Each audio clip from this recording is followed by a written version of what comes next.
dan karenanya perlu untuk diulang. Hal mana merupakan refleksi sempurna dari Pilpres 2024. Jika Mahkamah Konstitusi berkeras bahwa dirinya hanya berwenang untuk memeriksa hasil penghitungan suara yang mempengaruhi terpilihnya pasangan calon, maka sama saja Mahkamah Konstitusi melegitimasi kecurangan dalam proses pemilihan umum. Pesan yang akan diberikan dari ini adalah, berbuat curanglah, securang-curangnya, sehingga selisih suaranya begitu besar, niscaya Anda akan memenangkan pemilu. Karenanya, Mahkamah Konstitusi harus keluar dari zona nyamannya dan masuk ke area yang lebih luas demi kepentingan demokrasi yang ditegakkan atas dasar kejujuran dan keadilan. Mahkamah Konstitusi perlu kembali pada desain konstitusional awal yang ditetapkan baginya, yaitu untuk memutus perselisihan tentang hasil pemilu. Hanya dengan demikianlah Indonesia memiliki kesempatan untuk menyelamatkan demokrasinya. Pertanyaan kedua yang pemohon akan jawab sehubungan dengan pelanggaran TRSM adalah, apa saja bentuk pelanggaran TSM yang terjadi dalam Pilpres 2024? Pelanggaran TSM yang dipermasalahkan dalam permohonan aku adalah nepotisme yang melahirkan abuse of power terkoordinasi yang dilakukan oleh Presiden Joko Widodo semata-mata demi memastikan agar paslon 2 memenangkan Pilpres 2024 dalam satu putaran. Sehubungan dengan pembuktian mengenai ada tidaknya nepotisme, maka penting untuk melihat standar beban pembuktian sehubungan dengan perkara PHPU di Mahkamah Konstitusi.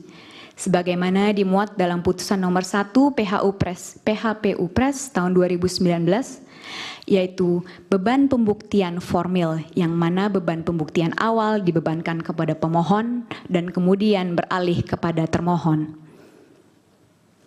Jikapun yang dimaksud oleh Mahkamah Konstitusi dalam putusan tersebut bukanlah pembuktian formil atau balance of probabilities, karena perkara PHPU bukan perkara perdata, maka beban pembuktiannya pun sudah barang tentu berada di bawah standar pembuktian pidana, yaitu beyond reasonable doubt. Pendekatan beban pembuktian semacam ini yang berada di atas balance of probabilities, namun di bawah beyond reasonable doubt, digunakan di berbagai negara di dunia dalam memeriksa perkara sehubungan dengan pemilihan umum. Dua contoh yang bisa diberikan sehubungan dengan standar pembuktian ini adalah di Malawi dan di Kenya, yang mana pertimbangan di Kenya adalah sebagai berikut. We maintain that in electoral disputes, the standard of proof remains higher than the balance of probabilities, but lower than beyond reasonable doubt. Terjemahan tidak resminya adalah bahwa pengadilan menyatakan bahwa dalam perselisihan pemilihan umum, beban pembuktian tetap lebih tinggi dari balance of probabilities, tapi itu juga tetap lebih rendah dari beyond reasonable doubt.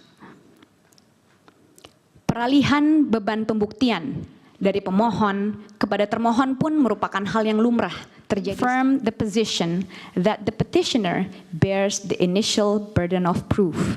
It then made it very clear that the moment the petitioner gives ample evidence in support of his grievance, the burden of proof definitely shifts to the respondent to give an explanation in answer. Terjemahan tidak resminya adalah bahwa memang pemohon memiliki beban pembuktian awal, tapi kemudian jelas setelah pemohon memberikan bukti yang cukup untuk menunjukkan permasalahan yang mereka pohonkan, maka beban pembuktian kemudian bergeser kepada termohon untuk memberikan penjelasan yang memuaskan. Nepotisme yang dilakukan oleh Presiden Joko Widodo dapat diklasifikasikan menjadi 3 skema. Skema pertama, nepotisme yang dilakukan guna memastikan Gibran Rakabuming Raka memiliki dasar untuk maju sebagai kontestan dalam Pilpres 2024 yang dimulai dari dimajukannya Gibran Rakabuming Raka sebagai calon wali kota Surakarta. lalu keikutsertaan Anwar Usman dalam perkara nomor 90 tahun 2023, sampai dengan digunakannya termohon untuk menerima pendaftaran Gibran Rakabuming Raka yang mana keduanya akhirnya dinyatakan melanggar etika. Nepotisme kedua adalah nepotisme yang dilakukan guna menyiapkan jaringan yang diperlukan untuk mengatur jalannya Pilpres 2024 yang dimulai dengan dimajukannya orang-orang dekat Presiden Joko Widodo untuk memegang jabatan penting sehubungan dengan pelaksanaan Pilpres 2024, khususnya ratusan pejabat kepala daerah. Bentuk nepotisme yang ketiga adalah nepotisme yang dilakukan untuk memastikan agar paslon 2 memenangkan Pilpres 2024 dalam satu putaran yang dilakukan dengan berbagai cara, mengadakan pertemuan-pertemuan dengan berbagai pejabat di berbagai lini, mulai dari pemerintah pusat hingga pemerintah desa, yang kemudian dikombinasikan dengan politisasi bantuan sosial, sebagaimana terlihat dari aspek waktu pembagian, aspek jumlah yang dibagikan, aspek pembagi bantuan sosial, dan tentunya aspek penerima bantuan sosial. Pertanyaan ketiga yang akan pemohon jawab sehubungan dengan pelanggaran TSM adalah bagaimana cara menyikapi pelanggaran TSM yang terjadi dalam Pilpres 2024. Menurut hemat pemohon, nepotisme sebagai bentuk pelanggaran TSM tidaklah boleh ditoleransi sama sekali keberadaannya. Karena beberapa hal. Pertama, nepotisme melanggar asas pelaksanaan pemilu, khususnya asas bebas, jujur dan adil, dan karenanya menghasilkan pemilu yang tidak berpegang pada nilai konstitusi. Padahal pemilu seyogianya berpegang pada nilai konstitusi agar dapat mencerminkan kehendak rakyat sebagaimana dipertimbangkan di berbagai negara.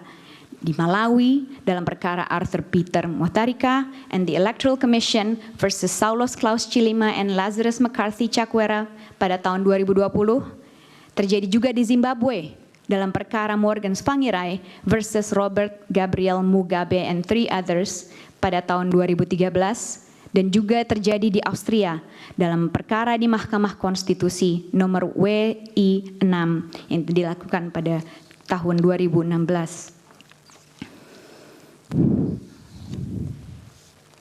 Penyebab kedua adalah Undang-Undang Pemilu mendesain 2 jenis pelanggaran TSM, yaitu pelanggaran berdasarkan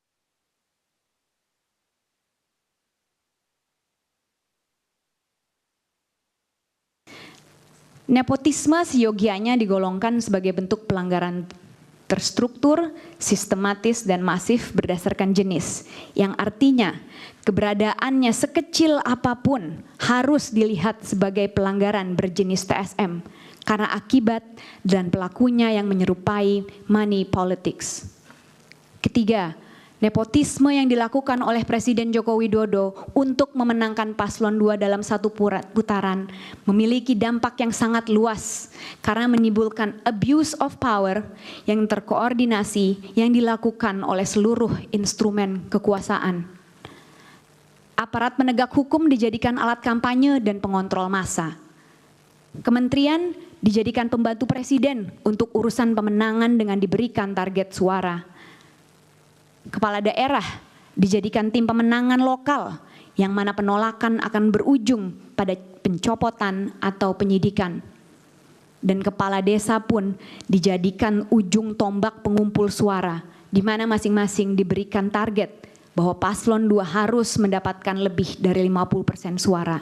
Jika tidak, maka bantuan sosial tidak disalurkan dan aparat akan memproses mereka secara hukum. Pertanyaan keempat yang akan pemohon jawab adalah, apa dampak